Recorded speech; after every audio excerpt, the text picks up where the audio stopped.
Hello AuthorTube, my name is Kara Brown. I am an urban fantasy author and I'm here today to talk to you about networking. This is going to be the first video in a little series that I would like to do on my channel in regards to professionalism when it comes to authors. And the whole reason I wanted to do this is because I've kind of sat here on the sidelines and listened to a couple of assumptions about how things work in the professional setting and not quite right. So I thought what I would do is I would come in and kind of make some educational videos and talk about some of the big things that are involved with professionalism. And this isn't really done to like attack anybody, but to give you guys the tools and some food for thought when you move forward with your writing and your writing business, because as we all know, you have to treat your writing like a business and not like a fun little hobby thing that you put on the fridge. So I tried to figure out where to start this series at, and I honestly want to start it with the one thing that I know intimidates a lot of authors, which has to do with something involving being social, and that is networking. Networking is very important. You can't ignore the effects and the benefits that come with networking, because a lot of times the people that you make connections with are either going to help make your career or they're going to basically watch you flounder and not offer any assistance at all. It kind of depends on the relationship that you foster with them. And in another video, I'm going to talk about building a professional relationship and establishing trust with individuals, but I am going to sprinkle a little bit of that advice in here because you need to know it when you're networking. Now, I'm not going to sit here and tell you that I'm the guru of networking, because I'm not, but I have done it in the professional setting enough to understand what works, what doesn't work, and to basically give you advice if you are struggling with this to help you be more prosperous. Again, my goal here is to give you the tools needed to succeed. So there's that. Now, for those of you who are kind of like, Kara, what are your credentials about, giving me any advice on this? Thank you for asking. I appreciate your due diligence. My experience with this has to do with working for a nonprofit group. What the group would do is that they had a coffee shop where they would have women that came from domestic and abusive backgrounds to come and work there to get some job experience, so that way they can move on to other ventures. And what I would do is I would network with other programs and individuals in order to bring more business to the coffee shop, and that was actually pretty good. I did it a couple different ways. I did it in person, I did it with meetup groups, and I also did it with just like sending out cold emails. Cold email is not my favorite thing to do, but sometimes, depending on if you do your research on the person that you're talking to, can work really well, but that's not the video for today. And when I was working over at Other Worlds Inc., I did do a lot of networking over there as well to bring in some interest for the group and some writers and a few other things. So while I may not be the guru of networking, like I said earlier, I do know enough about it to give you guys some tips and advice on this. So hopefully that will be enough for you to listen to what I have to say on this topic, and let's just dive into it. So first thing about networking is that you need to be able to have some kind of communication skills in order to talk to other people. You need to understand what it is that you are trying to sell in yourself and your product, because if you do not have the concise way to actually discuss this, it's going to show. It's going to look like you don't know what you're talking about or what you're doing, and people are going to remember that impression a lot more than your wonderfully worded proses in your book. So if you need to rehearse your own kind of like sales pitch in regards to yourself, who you are, what you do, what your experiences. Also be ready to talk about your book a little bit. There's a thing called the elevator pitch for your book. You need to make sure that you have that nailed down and that it just kind of flows real fast off your tongue. You really don't want to stumble on that, and you have to make sure that you are doing this really important thing, which is called eye contact. So when you're talking to somebody, you should never be looking at the floor or around. You need to make sure that you are looking at that person, because in the American industry at the very least, eye contact is extremely important. And I'm not saying that you have to stare them down, but you do have to maintain make sure that you're looking at them like 3/4 of the time. So before the beverage bug came through and basically made it impossible for us all to meet in person, one of the primary areas that a lot of us used to network was actually at conventions, writing workshops, and anything hosted by any kind of writing organization. And right now, can't really do that so much. Everything's done in a virtual setting, so it's not as easy to walk around and exchange business cards and get to know people. But for the sake of kind of working with the fact that we are talking about networking, I am going to kind of talk about some of those important elements, and I'll also say how you can network in a virtual setting as well, because I've done both. When we can go and meet in person again, one of the most important things that you need to make sure that you have is some kind of business card. It needs to have your contact info, and it basically needs to represent you in a professional setting. Now, I have a couple of different examples here of different types of business cards that I honestly think are all really good. Two of them, or technically 3 of them are mine, but that's fine. So the first one is your traditional business card, where it's going to have your contact info and a couple of things about you and all that stuff. One business card that I have from Jen, who I've only met once, but very nice lady. She actually has her picture on it, and then she has her contact information and a little saying about her which, given the fact that she writes paranormal romance, her thing about her is sex, snark, supernatural sizzle, right? So you're not going to forget who this person is.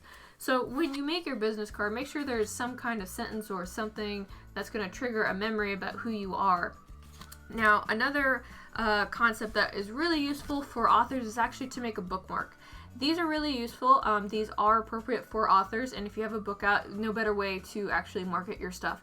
You can either put in some art related to it, you can put your cover on there, and then on the back you can have your blurb, and then I have a little code right here that people can scan if they want to look up who I am and my book and all that other stuff. You can play with this however you want. If you have Canva, you can actually make this template as a 2x6 template, and you can upload that PDF into any printer, and boom, bam, boom, you're done. So I got these done with Canva, very good quality. I'm pretty happy with these, just nobody's paying me for that review. Another thing that you can do is you can do kind of like a postcard of your cover art. This is done for the first edition of my book, but the art is eye-catching enough that people usually want to look at and they'll read the stuff on the back, so that works as well. It's a good marketing thing. And then another thing that Jen has her own kind of postcard, and the big difference between what Jen's doing and what's happening right here is that Jen has her logo on one side, and then she's got all of her books on the other side, along with her social media tags. So I really like the way that Jen tackles this, because again, she's got like your typical, and then she's got something that's a little bit more kind of eye-catching, and I really like it because she's got 6 books out, so it's really appropriate for her to kind of do it this way. Now, my approach to business cards is a little different. I can't really speak for how other people in the industry treat it in general. My contact with business cards actually comes from Japan, and in Japan, business cards are kind of a big deal. What happens is they offer you the business card, you take it with 2 hands, and then you have to like actually look, and then you make a comment on it. I would encourage you to do that as well, because it shows attention to detail, and it also helps you remember a detail, or at least associate more with that card and the person that you're talking to, and they're going to remember it as well. Now, I'm not saying that you have to sit there and stare at it for like a whole like 2 minutes or anything like that, but do take the time to look over it, maybe ask a question or comment on it, and then tuck it away after that. I always get really concerned when I give my business card to somebody and the first thing they do is pocket it and they don't look at it. But again, my approach to business cards came from Japan, and in Japan that's actually seen as really rude. So if you have an experience with like the exchanging of business cards, feel free to leave that down below, but I just would encourage you to kind of treat it with a bit more sincerity than I think the typical person would. Business cards are not like a game of Pokemon. You don't walk around to collect them all. What you need to do is, once you have the business card, this is just the first step. The next step, which is the most important step, is actually follow-up. You need to have some kind of follow-up with this individual.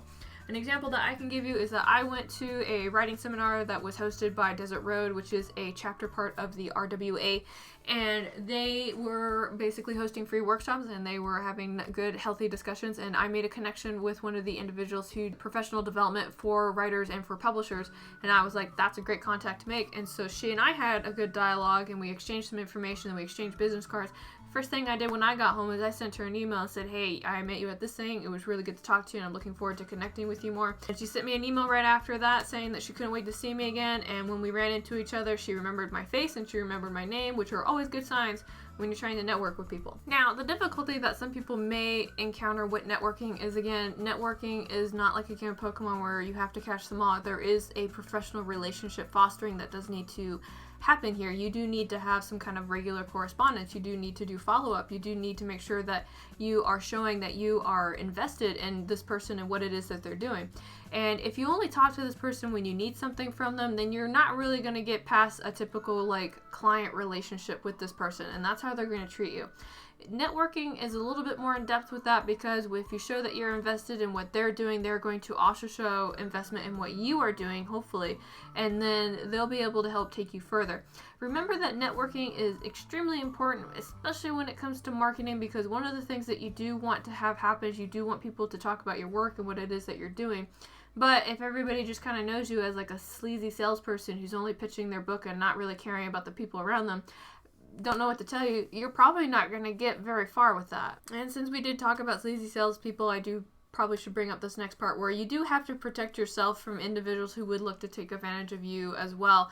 I know when you're networking, you're first getting started, it's really intimidated to kind of like say no to certain things, but you really do need to kind of understand where your boundaries are, especially in a professional setting, because if somebody can take an inch from you, they'll go the whole mile. Due diligence, that's pretty important. Just again, don't be afraid to ask questions, don't be afraid to nitpick things, and if something doesn't sound right, ask about it. I have on more than one occasion encountered somebody who talks about marketing with books and been kind of like, well, that was okay back in like 2009, but that doesn't apply right now. And they're very quick to like and awe and then excuse themselves from the conversations, because a lot of people don't like to be fact checked on things that they're not very confident about.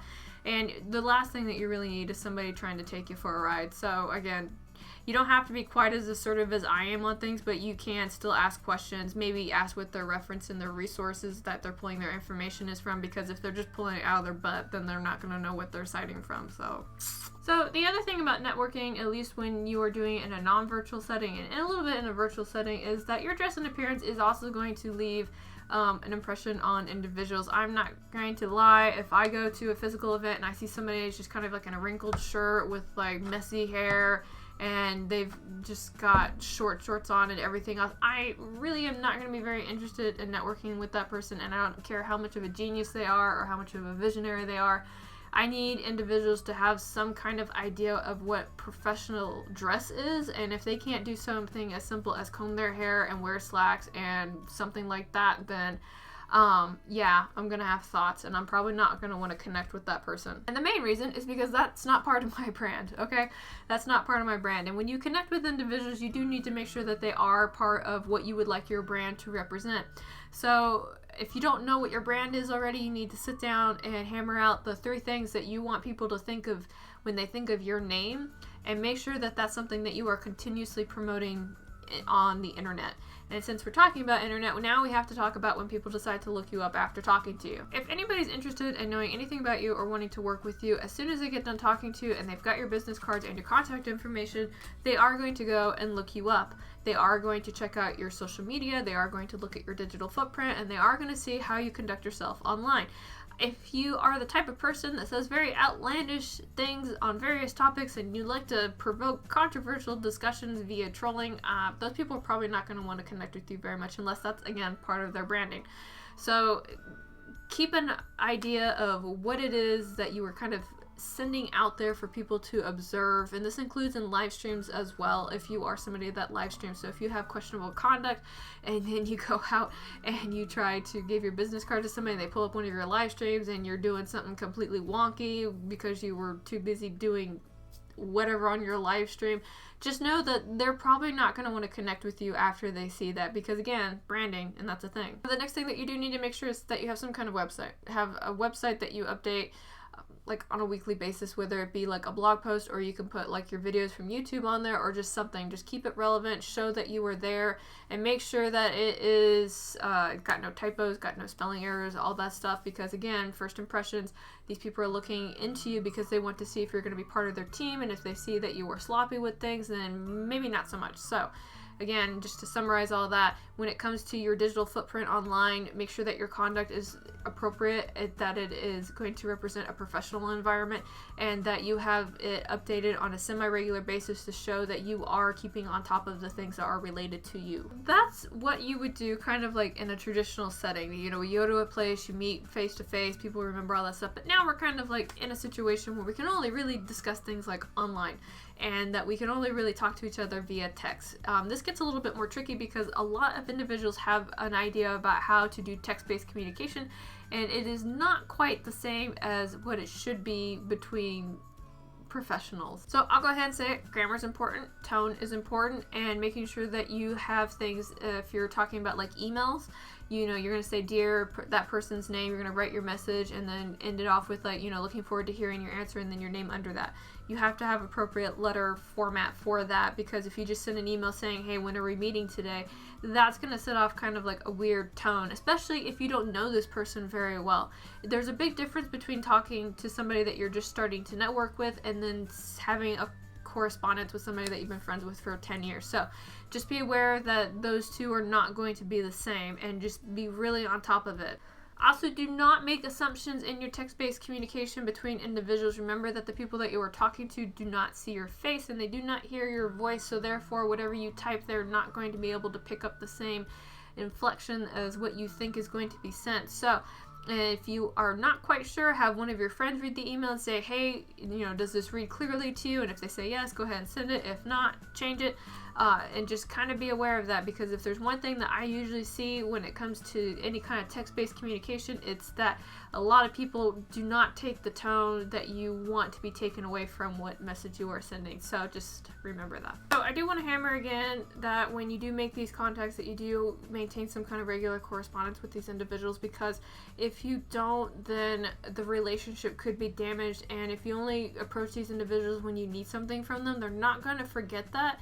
And over time, they may have mixed feelings about working with you or not. A case in point for me is that there is a group that I used to work with like a long time ago, and we had one contact, and he would only talk to me if he wanted to use the coffee shop that I worked at for his kind of promo thing. And after about 3 months, I told him no, he wasn't allowed to do that anymore. And when he asked me why, I said, because you're not really bringing any business to us. You only talk to us when you want us to do this thing for you, and you're not really showing any interest in our mission and what it is that we are trying to do. So at this point, I don't really feel like the relationship is having a return for us. So not interested in pursuing this idea with you anymore.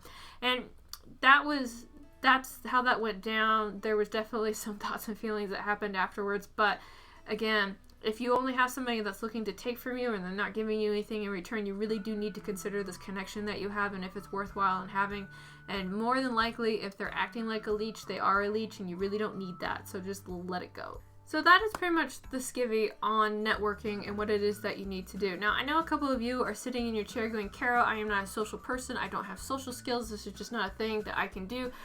I will be the first one to tell you, tough cookie, you gotta figure it out. At the end of the day, if you are not willing to put in the work to promote yourself and your book and everything that you are willing to do, you cannot sit in your chair right now and expect other people to do it for you. It doesn't work that way. You do have to develop these skills. And if, again, you are treating your book and your writing like a business, this is just part of that business model. It is intimidating, don't get me wrong. I'm a huge introvert. I can only be around people for so long before I lock myself up in a dark room with a book and tell everybody else to leave me alone for a while. But again, these are skills that you do need to learn. You do need to learn to talk to people. You need to learn how to have effective and concise communication.